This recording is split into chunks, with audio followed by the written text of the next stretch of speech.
গরম কাটিয়ে ভারী বৃষ্টি, নিম্নচাপের জেরে ভিজবে দক্ষিণবঙ্গের সব জেলা। বজ্রবিদ্যুৎ সহ বৃষ্টির পূর্বাভাস বাংলায়। টানা 6 দিন বজ্রবিদ্যুৎ সহ বৃষ্টির পূর্বাভাস বাংলায়। আবহাওয়ার আপডেট। বঙ্গোপসাগরে নিম্নচাপের জেরে বুধবার সকাল থেকেই বৃষ্টি দীঘা উপকূল সহ বিভিন্ন জেলায়। সকাল থেকেই আকাশের মুখ ভার। আলিপুর আবহাওয়া দপ্তরের পূর্বাভাস, আজ দিনভর বৃষ্টি হতে পারে। কোনো কোনো জেলায় ভারী বৃষ্টির সম্ভাবনা রয়েছে। দক্ষিণবঙ্গের পাশাপাশি উত্তরবঙ্গের জেলাগুলিতেও ভারী বৃষ্টি হতে পারে। আবহাওয়া দপ্তর জানিয়েছে 30শে সেপ্টেম্বর পর্যন্ত দক্ষিণবঙ্গের জেলাগুলিতে বৃষ্টি হতে পারে। আজ দক্ষিণের জেলাগুলিতে কোথাও কোথাও বজ্রবিদ্যুৎ সহ বৃষ্টির সম্ভাবনা। বর্ষার শেষ বেলায় তুমুল মুড সুইং আবহাওয়ার। পুজোর আগেই ফের একবার ঝেঁপে বৃষ্টির পূর্বাভাস, এমনকি পুজোর সময় বৃষ্টির সম্ভাবনা।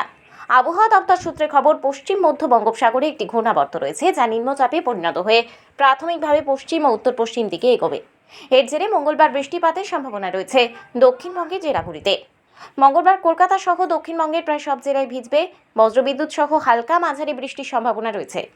বুধবার থেকে ভারী বৃষ্টি শুরু। বুধবারও ভারী বৃষ্টির সম্ভাবনা রয়েছে দক্ষিণ 24 পরগনা, পূর্ব ও পশ্চিম মেদিনীপুর, পশ্চিম বর্ধমান, বাঁকুড়া এবং মুর্শিদাবাদে। জারি রয়েছে সতর্কতা। বৃহস্পতিবারেও বৃষ্টির সিলসিলা জারি থাকবে। এদিন পূর্ব ও পশ্চিম মেদিনীপুর, বীরভূম এবং মুর্শিদাবাদে ভারী বৃষ্টিপাত হবে। সতর্কতা রয়েছে এই সমস্ত জেলায়। পাশাপাশি দক্ষিণবঙ্গের বাকি জেলাগুলিতেও হালকা থেকে মাঝারি বৃষ্টির সম্ভাবনা। বজ্রবিদ্যুৎ সহ বৃষ্টিপাত হবে। অক্টোবরের প্রথম ও দ্বিতীয় সপ্তাহে বৃষ্টি বাড়তে পারে দক্ষিণবঙ্গের জেলাগুলিতে। পুজোর মধ্যেও বৃষ্টির পূর্বাভাস জারি করেছে আবহাওয়া দপ্তর। এদিন দক্ষিণবঙ্গের অধিকাংশ জেলায় আকাশ আংশিক মেঘলা থাকতে পারে। দক্ষিণবঙ্গের অধিকাংশ জেলার পাশাপাশি এদিন বৃষ্টিপাতের সম্ভাবনা রয়েছে কলকাতাতেও। তবে ভারী বৃষ্টি হবে না, হালকা থেকে মাঝারি বৃষ্টির সম্ভাবনা। এদিন কলকাতার সর্বোচ্চ তাপমাত্রা থাকতে পারে 34 ডিগ্রি সেলসিয়াসের আশেপাশে। উত্তরের জেলাগুলিতে বৃষ্টি বাড়বে বৃহস্পতিবার থেকে। আজ মঙ্গলবার উত্তরবঙ্গের প্রায় সব জেলাতেই বজ্রবিদ্যুৎ সহ হালকা বৃষ্টিপাত হতে পারে। পাশাপাশি ঘন্টায় 30 থেকে 40 কিমি বেগে ঝোড়ো হাওয়া বইতে পারে।